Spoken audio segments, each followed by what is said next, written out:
Sabi niya nga, hindi niya akalain na tatahakin niya rin ang landas na tinahak ng kanyang anak. Kasama na rin niya tayo sa patuloy sa paghahanap ng katarungan para sa kanyang anak na nawala, na dinukot dito lamang sa Everly Tesco. So para bigyan tayo ng isang inspirational message, tinatawagan ko po si Inang Lilita Burgos.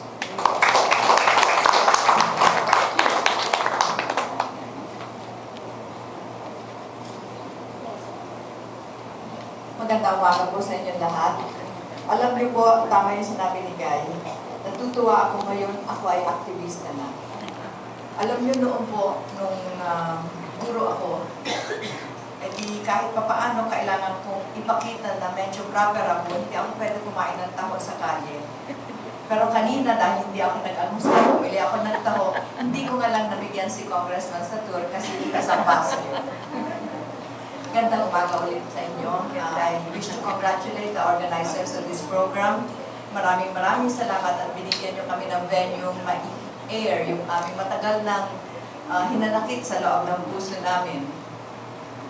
Vilification. Parang napaka-sophisticated ng salita, no? Kagabi tinignan ko kung anong ibig sabihin nito sa dictionary para mas maliwanag sa akin. Ang sabi ng dictionary, vilification is are words used against a person to abuse, calumniate, to vilify, to slander, and to malign anyone. Hindi sinasabi doon na ang sinasabi ay totoo o hindi totoo. So kahit na pala ito totoo, pag ito ay ginamit na may mali siya para sirain yung tao, vilification na rin yun. Yun ang intindi ko. Then I recalled way back when I was a teacher in the public schools. Lagi nag-aaway ang mga estudyante ko kasi meron isa doon na palaging kinakantsawan na pangit. Kasi talaga namang ang mukha ay hindi talaga masyadong maganda physically. Then I came across a literature which I used on the class at nagamit naman at nahinto na yung away-away. Alam niyo po yun? I saw a quote which said, "Simply because it is true does not give you the right to say someone is ugly." So may limitasyon. Porket totoo sasabihin mo, pangit ka does that give you the right to malign or to say the truth with malice in your mind? At ito ang vilification. So umpisa pa lang, meron ng mali siya. Ang intention really is to destroy the victim. Then, I remember a story about a man who went to confession. Itong lalaking ito, isang torturer, isang uniformadong lalaki, at isang nandudukot. At pumunta siya sa confession at sabi niya sa pare, alam niyo po, ako ho ang head ng PR ng aming unit, kaya ako ang nagre-release nitong mga kwento tungkol sa mga taong kinukuha namin. Pero nagsisisi naman ako Gusto kong humingi ng tawad sa mga ginagawa ko kasi napag-uutusan lang ako. So sabi ng pare, sige, patatawarin kita kung gagawin mo to.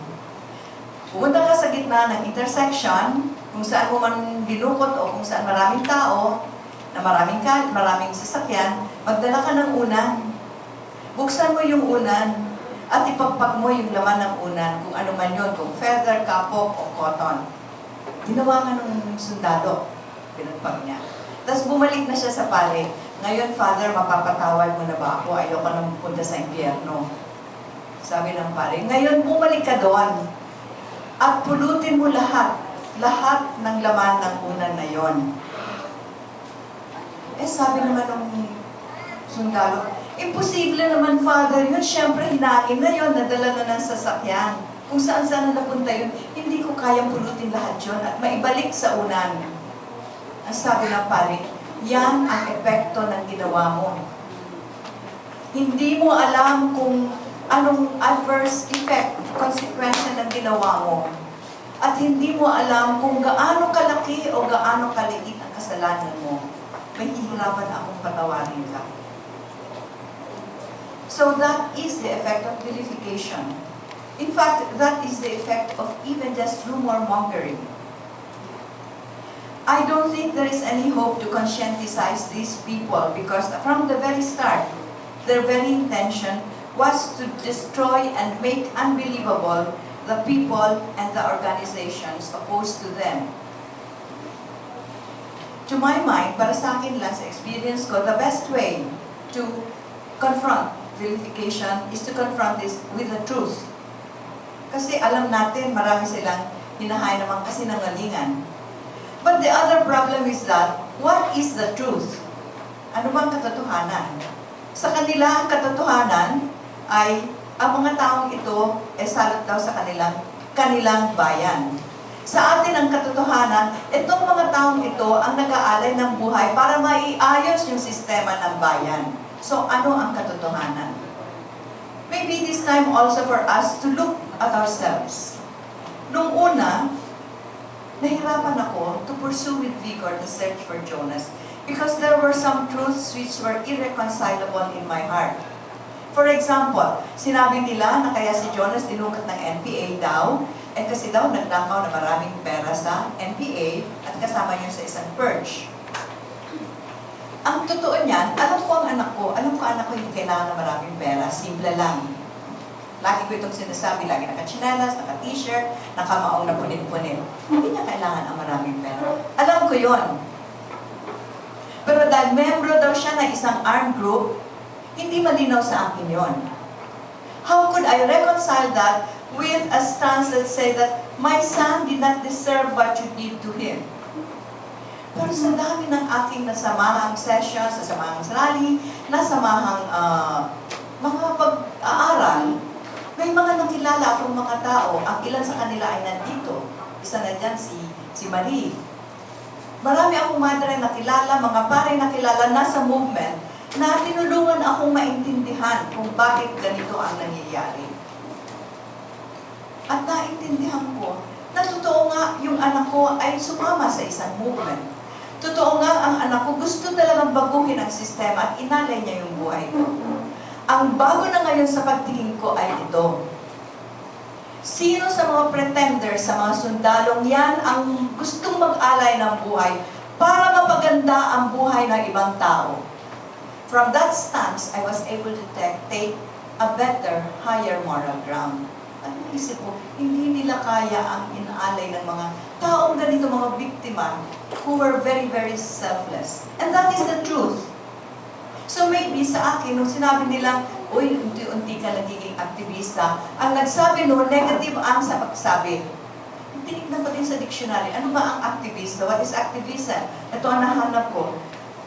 An activist is somebody who is very active and vigorous advocate for a cause, especially a political cause. And activism is to take a positive action to achieve an end. Aba, now I am proud to be an activist. Okay lang. Because I am really taking part in trying to do something good, something right, to be able to right something wrong. So, itong katotohanan na ito, mahahanap natin sa puso natin. Pag nahanap natin na ganito pala ang mga biktima, we will not be embarrassed when we are confronted with the truth, even if it is intended to vilify. Marami na ako na-confront mga general at tinatanong ko, kayo po ba handang mag-alay ng buhay nyo tulad ng anak ko? Siyempre siguro dahil matanda ako, babae ako, biktima ako, anak ko nawawala pa, hindi sumasagot. Pero sa tingin ko kaya sila hindi sumasagot dahil hindi nila masabi, oo, handa kami. So, maybe to meet this strategy of vilification which they use as part of a pattern to destroy not only the victims, but also us defenders of victims, we look for our truths in our hearts, we use that, and then we confront them. Hindi tayo nasa defensive. Dapat tayo nasa offensive dahil tayo ang sinaktan, tayo ang dinukutan, tayo ang namatayan. Hindi tayo dapat nahihiya. But then again, hindi yun nga ang ground, hindi yun ang battleground. Sa akin, ang vilification campaign, words. Hindi natin basta sasagutin din ng salita at salita. Dahil hindi naman talaga yun ang tunay na issue. Ang tunay na issue ay ito.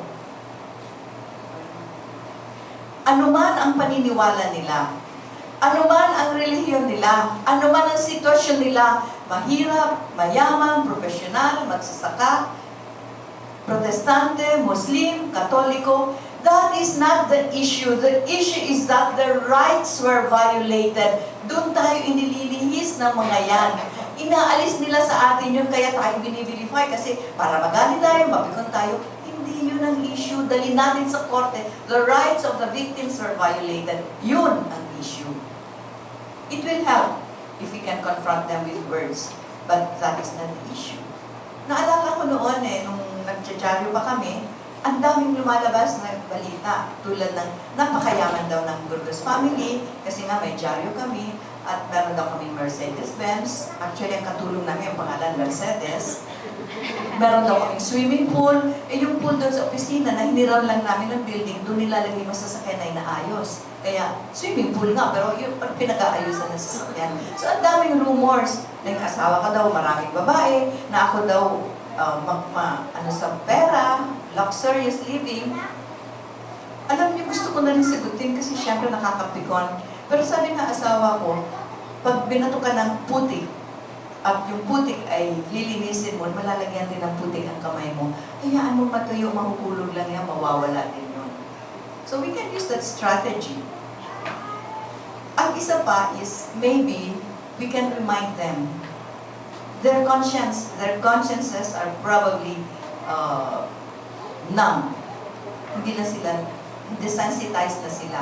Kasi sa tingin nila tama ang ginagawa nila. Maybe we have to remind them of the 9th commandment. That it is not only wrong, it is against the law of God. Ano ang 9th commandment? Thou shalt not bear false witness against your neighbor.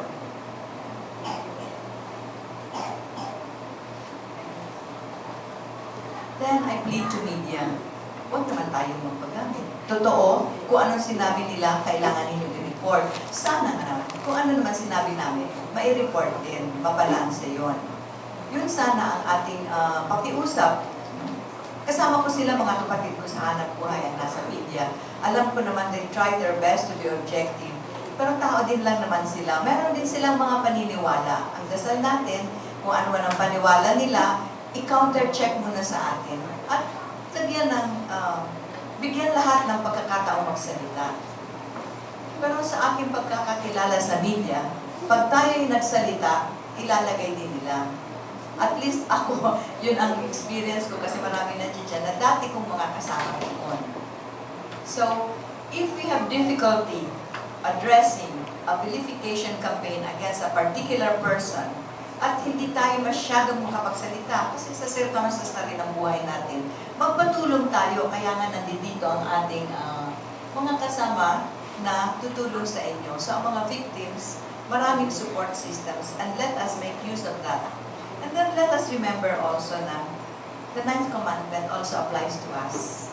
Huwag tayong magpadala sa kanilang strategiya na gamitin din natin against them by saying lies about them. Kasi tayo magiging unbelievable. Always use the truth to be able to win the battle. Salamat.